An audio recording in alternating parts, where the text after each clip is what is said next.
Can you hear all this?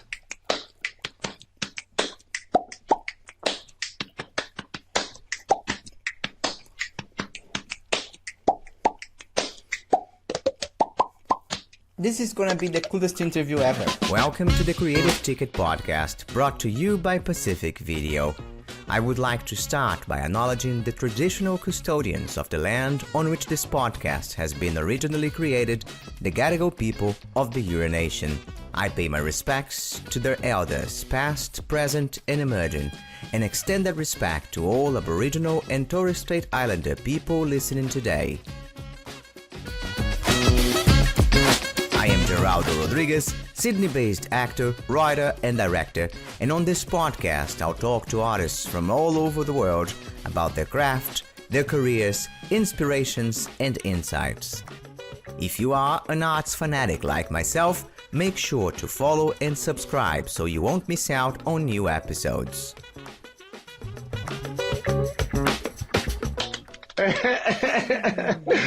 We're crazy.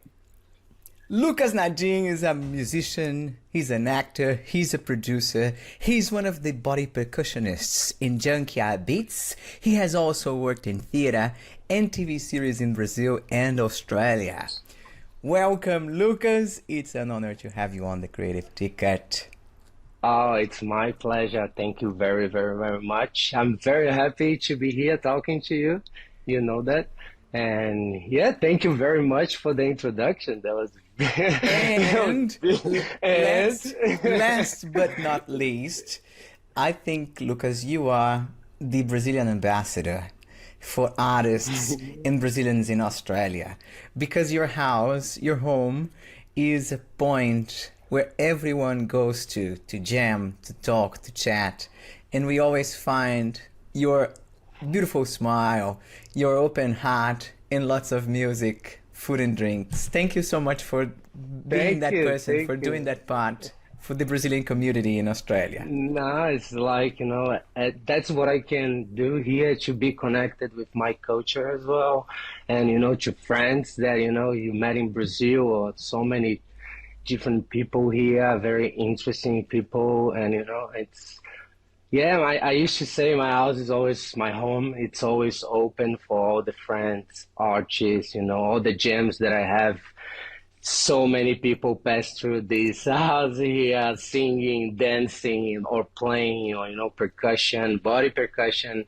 And yeah, I'm very happy to, and I will keep doing that until, I die here, or if I'm not here, then I'll do in Brazil.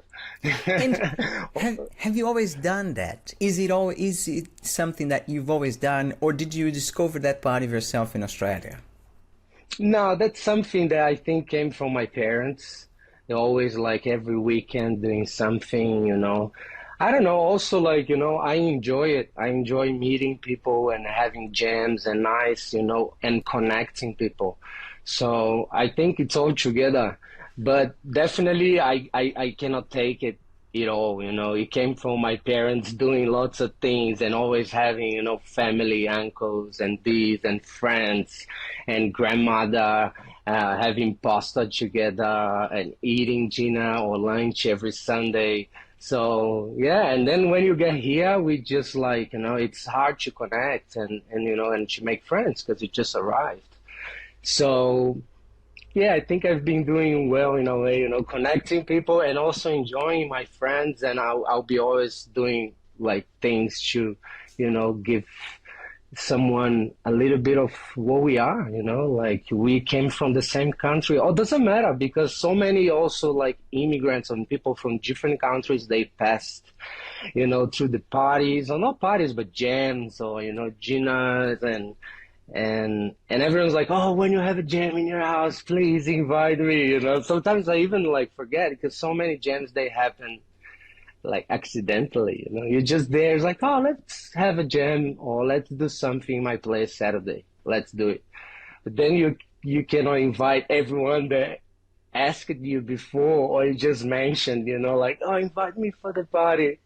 But no, yeah, there are parties and things happening everywhere, and I'm very happy to have amazing people and nice friends connected to also have people to invite because otherwise I would be alone. So And yeah. what's your favorite video game? Because we've played video game at your house before, and you were very good Yes. at that. Small. I love that because I love video games, and my father, he had a cyber cafe when it all started, actually, because I was born in 1990. So when I was like 13, 14 years old, he was starting a cyber cafe with 40 computers and all the games. And my brother used to play games. I used to be there, as I was very young. But I love games, and that also came from this part of my life because for like 5, 6, 7 years I was helping my father there. I worked there. I started doing theater with 15 years old because I was actually helping my father and going to the cyber cafe to help. So it was really funny. And But okay, just how do you go from a coming cyber back, cafe coming back to to the yeah? question, coming back to the question, it's like I love so many games, but like if you talk about computers, Counter Strike, CS:GO 2, which is one that I love, and I play when I can. But I used to play Diablo, which is like very famous, Age of Empires, and if you talk about like video games like Nintendo Switch, there's like Towerfall, which is my favorite, also playing. So I love games, and I think they like it's all about what it's this new generation, if I can say that. I'm 34 right now, and I see all these computers when they started. We've seen internet when it started, when we needed to wait, or we were like playing after 12 because we pay less. In Brazil, that was how it was working, like 12 a.m. After you used to pay less money. So yeah, and I used to play like every like overnight, Counter Strike as well against friends, and everyone used to go to the cyber cafe. So yeah, that's how it started, and yeah, I like it. And how do you connect a cyber cafe with theater, with drama? Oh, there's lots of connections, lots of connections. The same with cartoons. You have characters. You have, like amazing artists working behind of the graphics or whatever it is. So you have expressions that you can connect. You can get inspirations by the costume. You can double check what it is. It depends what you're doing as an actor, which character you're doing. You can definitely relate to a cartoon or to like a game, specific game, because you have amazing storylines inside of the game industry. You have amazing, like characters to get inspirations or to double check how they walk and how can you get there and bring to your body, and create your character, or build your character. But how do So you go yeah. from the cyber cafe to drama classes Oh, or to perfect. theater? So I was actually working for my father for a little while, and one director came with a script from Carlos Drummond de Andrade, and I was talking to him. I was like, "Oh, I love theater, and I used to do at the college, but more like for fun, as like not something professional." And I'm thinking maybe when I finish my high school, I'm thinking to study performing arts. And he said, "Oh, that's crazy because actually we need an actor because someone just left. Would you like to come to Arturo Azevedo Theater in Moca and do like an audition for like 15 minutes?" And it was 6, and the audition was gonna be like 1 hour, 7 p.m. I was like, "Yeah, I would love to. Let's go." So I finished working with my father, and he took me there. So I got the theater, and I started like studying and reading for them. And they said, "Oh, you are gonna get the character, and you're gonna do the play." So then I've done my first play when I was almost 16 years old professionally with this company that calls Aves de Arribação, which is like they came kind of from the Teatro de Oficina, Oficina Theater in Brazil with Zé Celso, and they created this company. And then I met so many people. I started doing Carlos Drummond de Andrade, A Rosa do Povo, which is a beautiful like script and beautiful poems you find. And we used to do, I think it was 16 or 17 poems from the script because we couldn't do the whole book because it's like a big one. And yeah, I've done for almost 1 year, and then we've done O Noviço de Martins Pena with them. And after that, I finished high school and I started doing Escola de Atores Wolf Maia School in Brazil. And then after that, I did my university in performing arts in Brazil. So that's how it started. That's Sorry, so it's a little bit, interesting. it's a No, little bit that's so long, interesting. but that's how it started. Yeah, of course, with so many, like intricacies behind. What drew you into theater? What attracted you into theater? Were you thinking about becoming an actor before you did that audition? Or was it just, oh, let's see how it goes, and then you liked it? No, at the beginning, I think what attracted me was when I was like young, I wanted the attention in a way that I was always doing, like communicating very well. I was dancing and doing presentations for my family, used to kind of rehearse with my cousins. And I used to do musicals, like high school musical scene for my family. So we used to do like, but very, very, not fake, but like, playing, in a playing way. And I always had this feeling of like, oh wow, I don't know if I'm good at it, but I like it. I like being on spot. And I don't know. Of course everyone gets nervous, but I enjoy this. I think we get alive, I don't know how to say that, but like, we just feel that we are alive. And these moments, they are fantastic, but they happens in life as well. It's when you connect or when you have a nice chat and you actually listen to the person or, and that was it. And then I always did theater when I was or acting when I was at school, and it was always good. There was always a good play for my first year in high school. Second year, oh, that was in Lucas, you like good. And then when I did the A Rosa do Povo, that I was telling you, when I was 15, 16, I was doing high school. So I remember that I brought my company to do A Rosa do Povo at the college, because A Rosa do Povo, the book, the students, they needed to learn for the university, for the like public university in Brazil.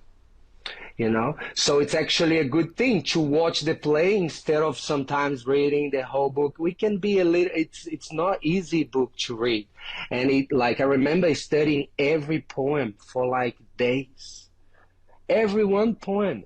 There is one that calls the S.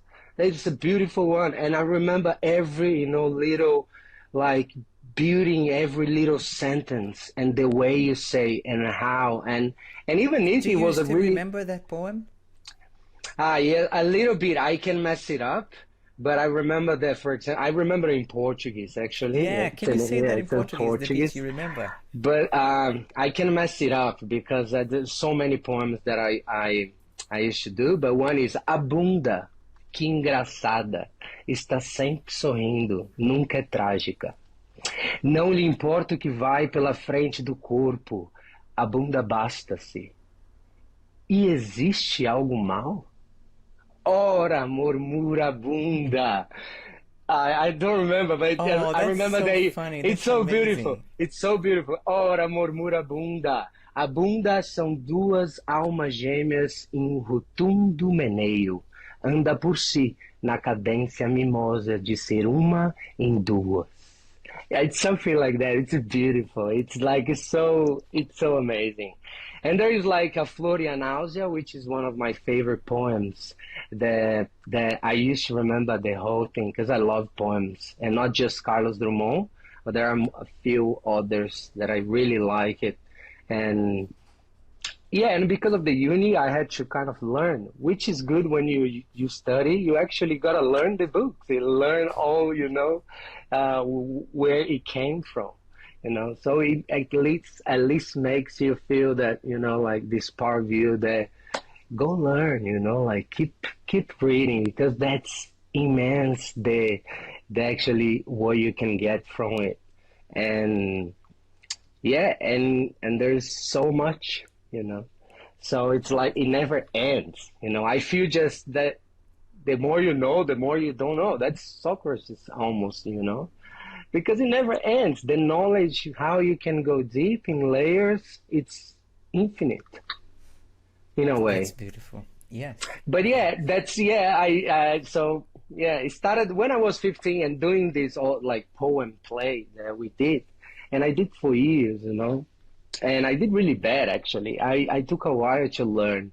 how to perform and act. Like it's one thing is when you want and it's like, oh, I'm gonna study theater and see if that's what I wanna do, But then it was like, okay, now I understand.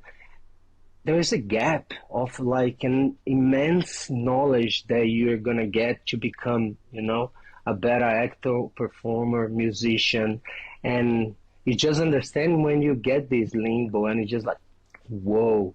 And yeah, and I think that this feeling of like keep learning is just the best because that's how the actors and observing life.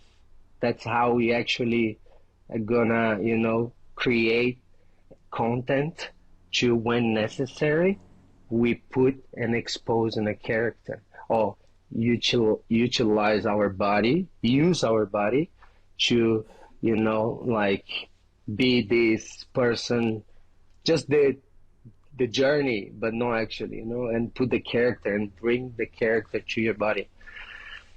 So yeah, it's amazing. And So can you many. tell what you learned in courses in acting schools, in drama schools, at uni, to what you learned just by observing life itself? Can you differentiate those two things, or is it just a mix at the end?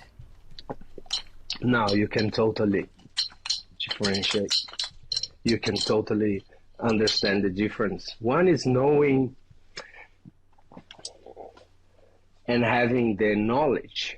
The other one is my like maybe how you're gonna express and how you're gonna put in action, Because also being an actor, being an artist, it's a journey, it's a life journey, not only, because it's not a job that you're gonna encounter yourself in so many times, so many ways that you wanna do, but it's not you decide, That time now we have internet, so actually we can if I have an idea, I can just expose. But also we don't understand how is this communication. I understand the human communication.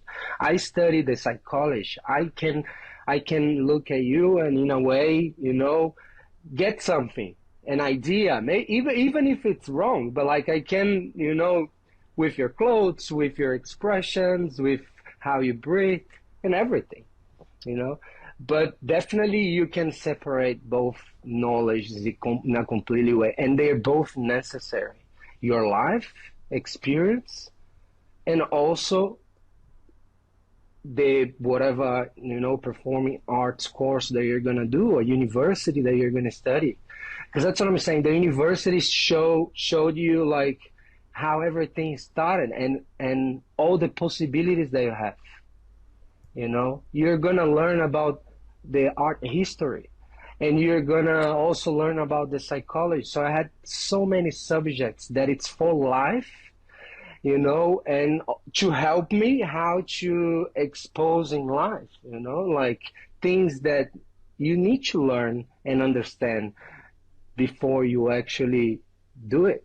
So I'm like, I understand there's so many people maybe that they did acting and they started theater and they have never, studied, which is not a problem at all. And there are so many people. But I think when you pass through whatever course, you just start obtaining the information that you want to learn, obtaining everything to, like talk better. Where did theater came from? And at least how to answer, it's like it's asking a doctor, what is this? And then it is like, oh, actually, I don't know, you And know. for So you, that's why I can separate. Like it's easily on my mind to like, but that's it. So many times they mix it up, because that's it. The actor is about life. We study life, we study emotions. You know what I mean? and what would you say would be your next step? If an actor's journey they go through life and they learn new things, can you tell in which phase you are, in each year you are, and what's your next step? Wow. And yes, I think right now I'm finalizing kind of a very not a specific point, but like I've been living in Australia for 8 years, and there are so many things that happens to me, amazing things that happens to me during these 8 years, that I just need a little bit of time to kind of, all right, I need the holidays. I need a little break, actually. But at this break, it's gonna come. I'm actually still working until March next year, and then I intend to go to Brazil and kind of breathe a little bit. So I'm an Australian. I'm already an Australian citizen here, so I can just go there, stay there for a while. Because as you know, when you work as an artist, or whatever you're doing in arts or entertainment, you have lots of shows, and it goes down, it goes ups and downs. And so I want this kind of break for a while. I'm still, we have trips and tours coming as well, so I'm still gonna work a little bit, have this break, enjoy a little bit, and think, and I need a little bit of time to reflect my life in a way, Brazil or Australia. I love this place, but at the same time, I think there is, like there's a missing point, and which is normal in every country that you live. But there is something that, is just like, oh, reflecting and just question myself is like, oh, where should I actually not finish my life, but where do I want to, kind of grow in this way? Because the industry in Australia also it's a different industry, and it's not actually our language. So you always kind of get in a way that it can be hard here as well. So I don't know. I want to give this break and kind of breathe. And I'm still part of Junkyard Beats here, so even if I stop and go a little bit, I can even do a few workshops in Brazil, kind of see what's going on. I stay with my family, my parents for a while, which it's been more than 2 years and something. So I think it's just kind of, relaxing, stopping for a while, and then kind of realizing something from there. So that's definitely my feeling right now where I am. But yeah, it's been a long journey. It was like a very amazing long journey, and yeah, I think it's necessary. And do you feel, because you're obviously a very talented actor and musician, in Australia you developed your musical side more and more, and you're part of Junkyard Beats, which is actually one of the, or probably the biggest body percussion and one of the biggest musical groups in Australia for families, for family shows. You've toured China. You're gonna go to Dubai. You've toured you went to Australia, all over Australia. You went to Australian Idol. Do you feel like becoming or focusing on becoming a musician was something that you did because of the language also, because of that barrier that probably, let's say, an actor that speaks English as a first language wouldn't have? He helped. He helped, and definitely it's something. But that was more like it was more like I met a guy, and this guy introduced me the group, and they said, "Oh, do you want to come for an audition?" And I went, and I didn't know actually what was it, but I knew it was more like related to music or body percussion or even percussion than actually acting. So definitely thinking it definitely helped a lot in a way of the language, and it is a barrier, because it doesn't matter how long you live here or how long you've been living. Of course, you can improve always your accent or have a better English, but it doesn't matter, it's never gonna be my language. And when there is any script or whatever sentence, and I say it, and an Australian say it, and they need an Australian. Even if I try with a coach to change for an Australian, it's gonna take a while, and you don't have this time actually when you are in Australia and you're learning everything. And it was the gift for me. So thinking like that, as you said, it was definitely the perfect combination, because what I had all the acting background, you know. I didn't have all the kind of drum technique that we have, but I had body consciousness. So I know how to dance. So I know a little bit. We've done dancing, jazz, ballroom dance. So that was the perfect combination. And he told me, look, I know that you are behind related to sticks technique or related to percussion or cajons, but I know that you have the performer fire that I want on stage. You know how to position yourself. You know how is your body. So you're thinking about it. And that's all they want. Because Junkyard Beats is a combination of dance, music, theater, rhythm. So we have shows that we do on theater stage. That's the show that we went to China. So it was like kind of Romeo and Juliet together, and yeah, it definitely helped, man. And then we don't have any, sometimes we do, but it's more like we call rhythm and gibberish together. So we say like gibberish. It's hey up, something like that. So we can kind of create, and yeah. So for me, that time I was like, okay, learning more about percussion, because I used to love it. I used to love rhythm when we were doing theater. And we did so many rhythm starters, let's say like that.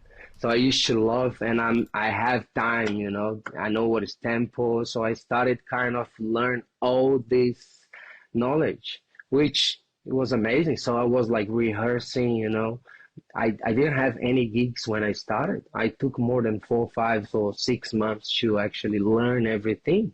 Because if you don't know the routines, if you don't know all the grooves, all the different rhythms that we have, the breaks, you cannot do the show.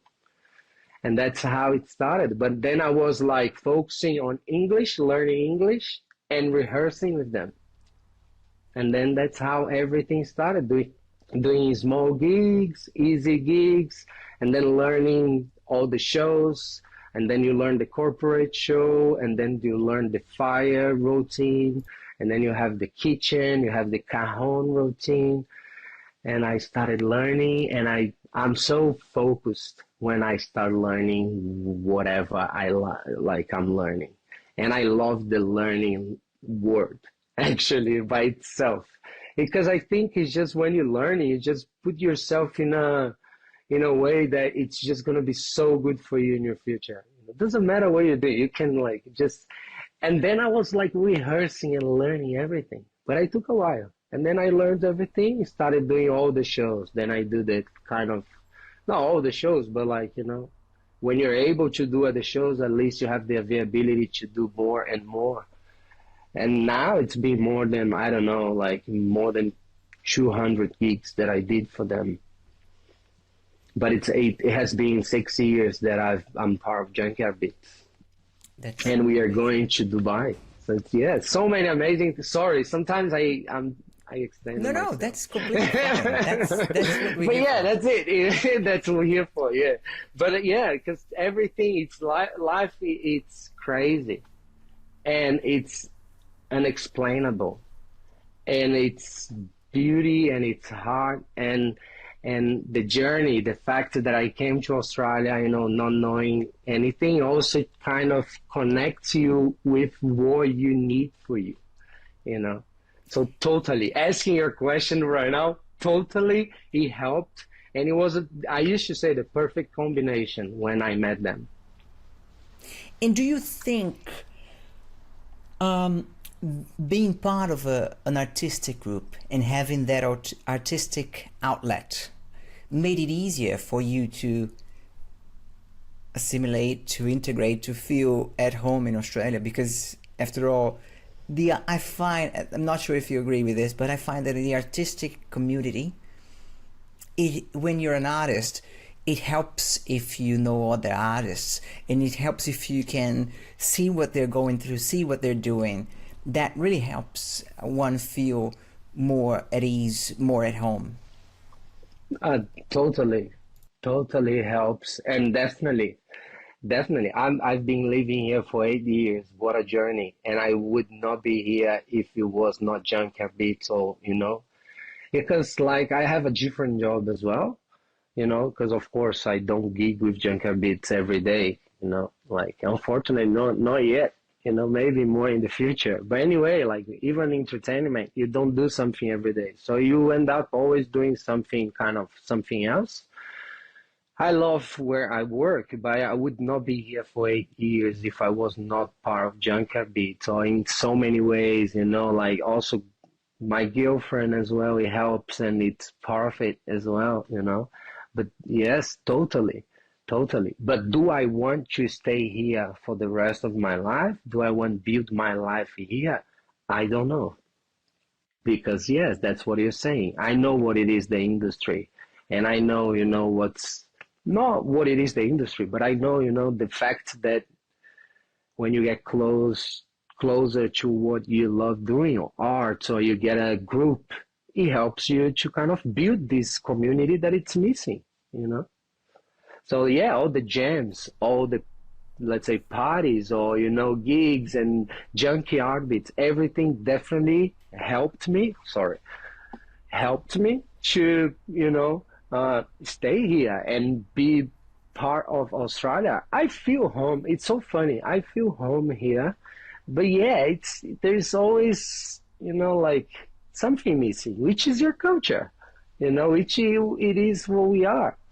And yeah, it is. Some people, they kind of get out, get rid of it quickly, or they, that it depends. It's really personal, it really depends. Some people want to stay here and that's it. No, I don't want to come back at all. But as an artist, I don't know, because Australia, artistically speaking, is not something that inspired me a lot. I've been inspired in Brazil much more than here. But I don't guilt Australia. Also, maybe it's part of me, but like, the lifestyle that we have here, it's different, like, so. And artistically speaking, I don't know if Sydney is the best, maybe Melbourne. So I'm even open to kind of expand in a way, or even go to Queensland, or change a little bit, because I've been living in Sydney for 8 years. And yes, Brilliant. And talking about Brazil, Australia, you've recently traveled to China. You've performed with Junkyard Beats in several cities in China. And I'd like for you to talk a little bit about that experience. What was China like, and what was performing in China like? you have a moment. China was special. China was a dream come true. China was lots of understanding. China was a good break in a way, getting out of Australia as well. Artistically speaking, my mindset and also like reflecting a lot for the fact that like being there and performing there, and I would never thought in my life I would, travel to China to perform for a month. So to kind of understand what was happening, I took a while to understand where I was, you know, and and it was fantastic. It was fantastic. It was such a hard job as well, but of course, after all, it was fantastic. There was a really inspired like trip, and China surprised me in so many ways. Technology or clean, organized. I was not expecting. I had so much like pre-concept what China was, that we bring with us. And when you go there, you just realize that you're just like, wow, you know. And I was not expecting, China it was never a country that I wanted to go in my life, with all the respect, because now I even want to come back, you know what I mean? Because it's fantastic. The culture, it's so special and different, and being able to go to 13 different cities as well. So we had the opportunity to actually go a little bit deeper. Of course, there's much more to go. You can spend 10 years in a country and still learn so many things. It's kind of forever. But like for the fact that we travel, we could see the difference between all the cities and all, even a huge difference of how they, we got like a kind of a script before every theater to understand the audience. Oh, just think that they might not respond as much as you these, explaining their reactions because of this culture, But then you go there and they get so much. The kids they were invading the stage, and then you just put you to thinking so many things, like wow, theater is universal, it's communicating, it's universal. Doesn't matter, like, it's fantastic. And of course, we had a few audience that they were very quiet, very polite. They didn't respond for any joke. They nothing. And then you finish because it's a play that we kind of use the audience so much because they kind of play with us. But then if they are not there, you also feel that you didn't do a great job. You have this feeling like, oh, I think it didn't work, the play today. But actually, it's just, that's it. And yeah, it was fantastic. And the food was great, but like at the same time, hard, like hard when you're not used to it, to what they eat. So I was doing like, 2, 3, like Chinese food, and then like one KFC, one McDonald's, and then one day, 2 days, 3, and then I was like, okay, I need like a pizza. But yeah, it was beautiful, Jera. It was so like uplifting, and also made me, it was such a point of my life as well. It's like 33 years old, I think I've been in the industry and working with theater for 20 years. And yeah, I was very like grateful, and I cried so many times, just like, wow, that's so special and having this. And yeah, so it's just like, it was, whoa. It's like, And what surprised you the most, not in terms of technology or technological advancements, but what surprised you in terms of the Chinese culture, the Chinese people? Because we meet lots of people from China here in Australia, so we get a sense of what the culture is like. But probably when you move to China, when you travel to China, you get a better sense, you get a better understanding. How is it like? you know.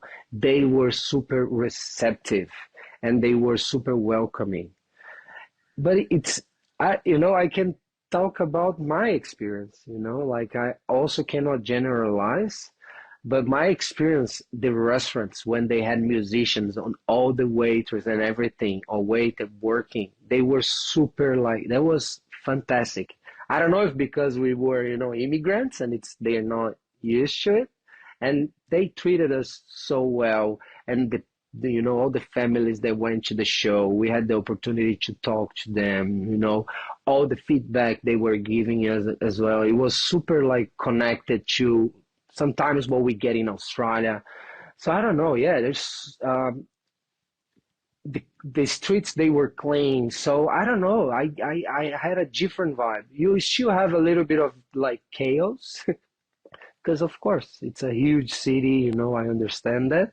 There's the chaos. So so many people. So ends up like everyone kind of in a hurry.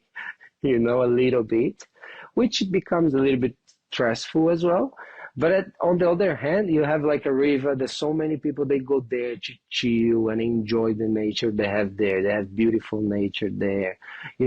So yeah, I came back like a Chinese guy, honestly. But I'm so easy to please, to be pleased. And I am, because I'm so simple. And so yeah, I was like having beers with them, and despite of sometimes a few things like eating, and then they throw everything on the street. Like there's a few things that you still see there. There is a treat that, okay, but like we have that in our country, in Brazil. There is a little bit of here. Sometimes it depends where you go, a little bit of, people just doing things. But that was great. Like I think that was much better than, the brisk concept that I had before. So I learned, in a way I learned, just like, oh no, man, the Chinese, they're flying, they're in a different level, while that's the impression that I had. But while the world is just talking about them, they kind of, I let them talk.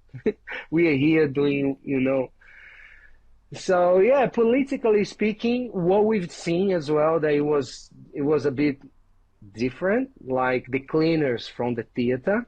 Before they start their job, they were all in lines with their, like, arms like on their back and everything, listening to the supervisor. It was a bit military.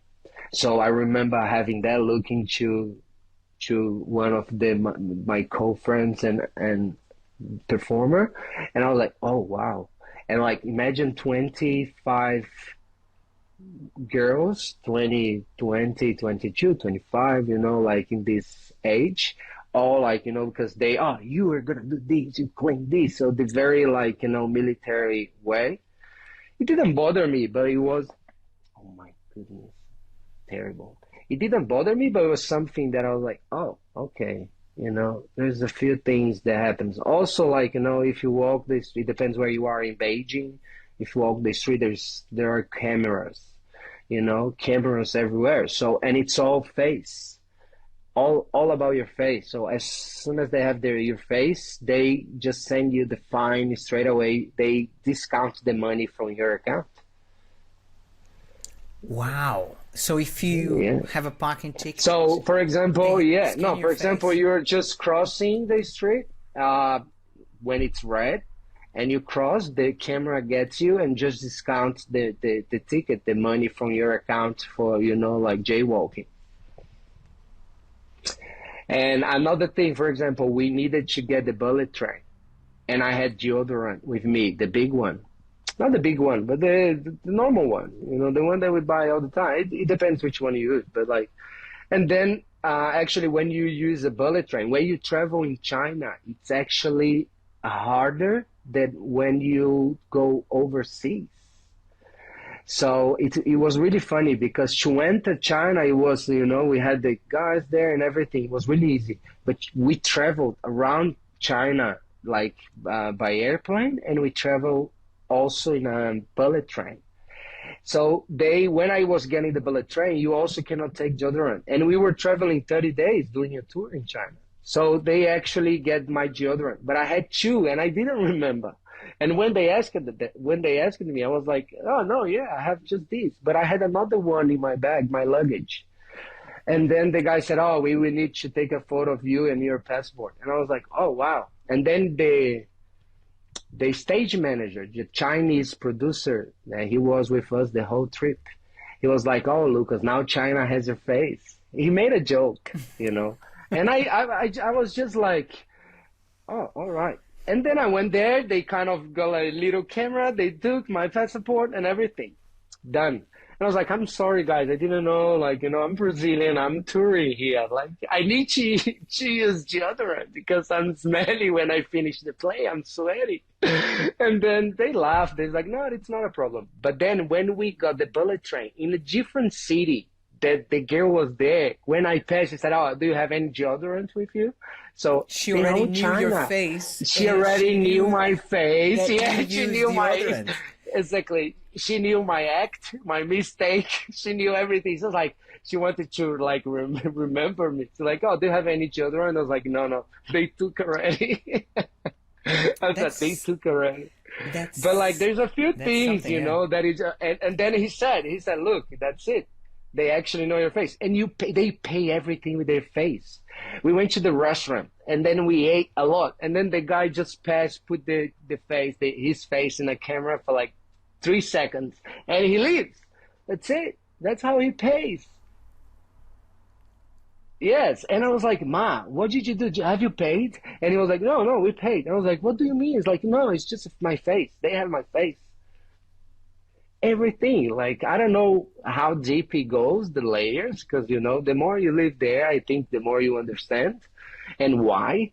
But there's so many, intricacies and amazing things. That's why it's amazing traveling and working, touring, and traveling. It was kind of the best time of my life, for all these And but little that's learnings that you have. how do you feel about that? Does that give you a sense of security, safety, or does that give you a sense of, well, I don't have as much privacy as I would like, or Well, I don't have as definitely, I much don't control have, as I would yeah. like?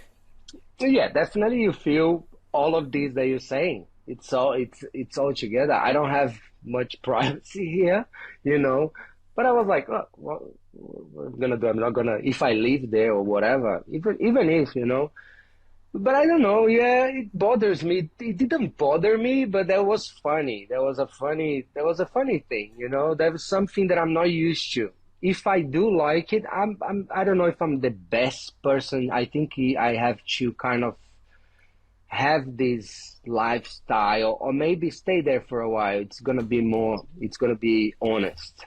My opinion right now, it was only a person working there, touring, and that's why also doesn't bother me as much, because that's not the place I'm gonna stay. But yeah, in a way, you kind of feel like it's strange, it's not so, even getting your deodorant that you cannot take. I don't know why, but there are an explanation. So I just like, yeah, I forgot actually.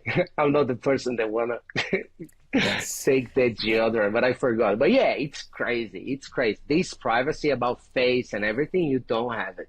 But now I'm thinking, I don't know. On the other hand, and also we're asking the Chinese about communism because I don't know. What we know is everything that we studied a little bit.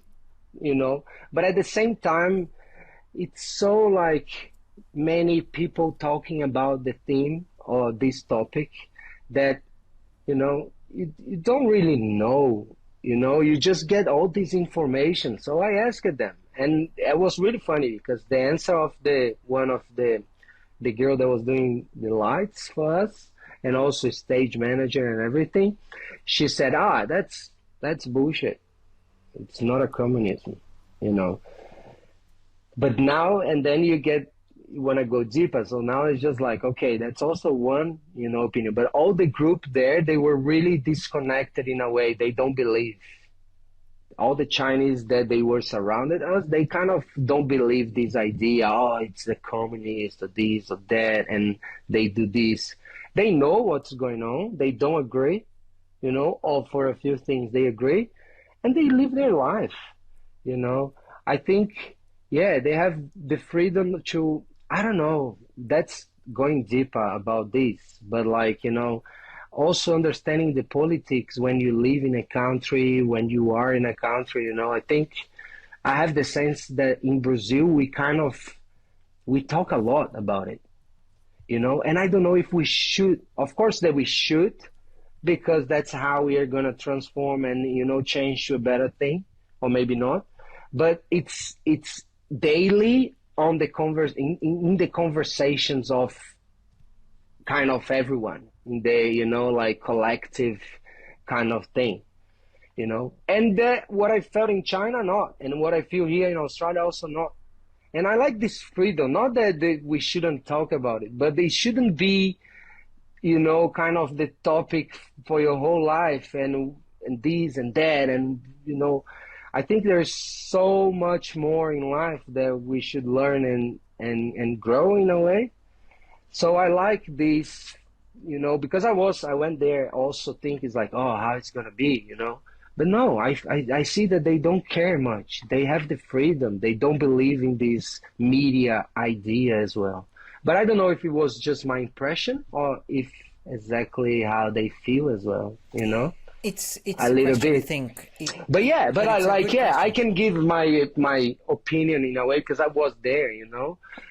Despite of these little things that was very organized but very military, in a way, or the camera stuff that kind of it's, I don't know what gives me, but it gives me a strange feeling, like until where I'm I'm safe as well because they know everything. But also like in Australia, they know everything as well in a way.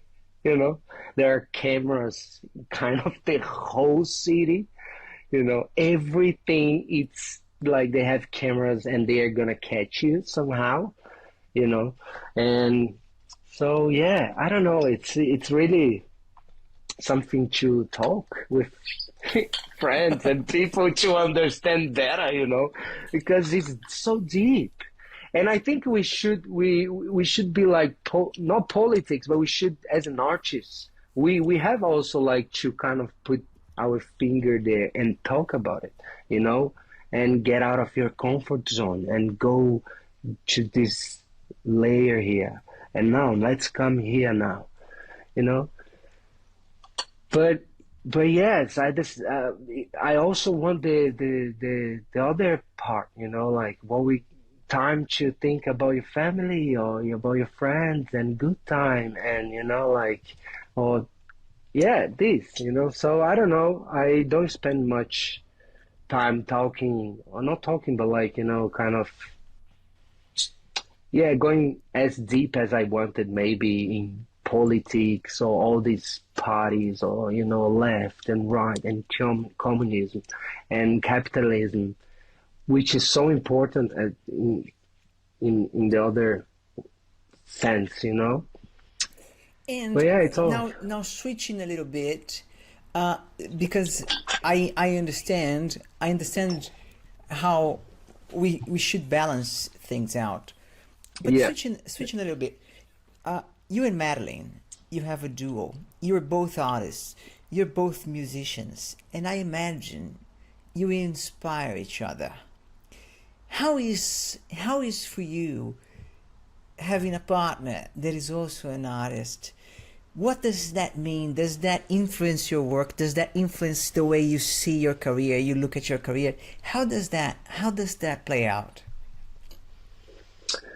yes, that changed me as well. Definitely. I learned so much and I got inspired by her so much. And as you said, and we mentioned, my background is more acting than actually music. Like the all the knowledge I have for music and everything, it's from like a few musicals that I did in Brazil and Junkyard Beats here. So, I have more knowledge about beats and grooves and time and, time signatures and different tempos. And definitely Maddie, with me, we've been together for 5 years, so got inspired and, I learned how to sing better. Definitely. I learned something that I love in music, which is harmonize voice, and like, so she knows that, and it's so easy for her to do it. And yeah, and it's so many different things. I learned the language, English language, a lot. I still learn with her. So, and it's not only that, but like, she it's really careful with me, and we have amazing, conversations. We talk for hours, and we don't see the time. There's so many things that, kind of motivates and and gives me all this great energy that makes me fall in love more and more. And yeah, we've passed through so many moments together, and trips and laughs and crying and hard times. And I think all of this helps us to be a better partner, to play together well. And definitely it's easier because she's my partner. We are together, so we rehearse here, we are together, But you have also the hard time, because being a partner and playing together and working together, there is a gap, in between that you gotta learn. But so far we're doing really well, Of course, because of Junkyard Beats, we don't play as, kind of, I need to check my availability in this way as well. And she has also her projects and everything. But when we can, so people are just like, oh, can you play weddings, restaurants, bars, and everything? So we've been playing together. And I love her voice. So also been teaching her, a Portuguese song, Brazilian songs. And And how I does think that I think I also inspired her a lot. So and yeah, it's how does that work? Do you feel, is it something that's completely natural, or do you feel some sort of responsibility in sharing about your culture, sharing about Brazilian music? no, I didn't feel any responsibility. I was just showing my culture and what I like. Because also you were Brazilian, but we know that so many. It depends where you were born on everything, or what you like, which rhythm you like. Because Brazil, for me, it's one of the most beautiful, like musically speaking, most beautiful culture and the best. Not because I'm Brazilian, because of the varieties that we have, lots of amazing rhythm. And we have so many amazing forró, salsa, oh my gosh, cut this one. That's when you speak more language, and then you just mix. So, forró, samba, bossa. I said salsa bachata, which is not even Brazilian. I'm crazy. So, forró is just like forró, samba, bossa nova. You have chachado, you have choro, you have so many funk, you have, the Brazilian popular music. You have so much. And I was just showing her. So I didn't have the responsibility, but I was just like, oh, that's, And then she got really surprised. It was like, wow, but that's how many rhythms you have. You have, you have these, you have that, you have this one, you have the other one, and this one. I was like, yes, exactly. If you go in Brazil, we have like, I don't know, thousands of artists that we love and we like listening, amazing artists. And yeah, and I think she got more inspired and she loved. So then everything started. We were, singing together. There are so many Brazilian songs that they were, translated, not translated, but they created the English version. So we were doing the Portuguese and English also to kind of, work with the audience that we had. Because we had a Brazilians with Australians, in the parties, and this and that. And yeah, it's been a great journey. That's beautiful. That's beautiful. And you guys Yeah. make such a beautiful couple. It's not just Yeah, we good, like but we're with partners, and I such a love it. beautiful energy. Yes, it's funny because we're such in a different part of the world, but we are very similar in so many ways. And she's younger, so I see myself on her in so many ways, in a good way and in a bad way as well. I try to advise the bad way, but in a good and in a bad way. Not also putting myself, it's just it's just like, oh yeah, for a few things you have the same traits, the same personality.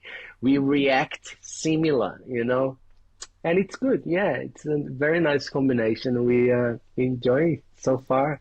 Amazing. Lucas, I have one more question, and this is a question I ask all my guests here on the Creative Ticket. The question is, what makes you you? I think my family. I think I'm a very family-based person.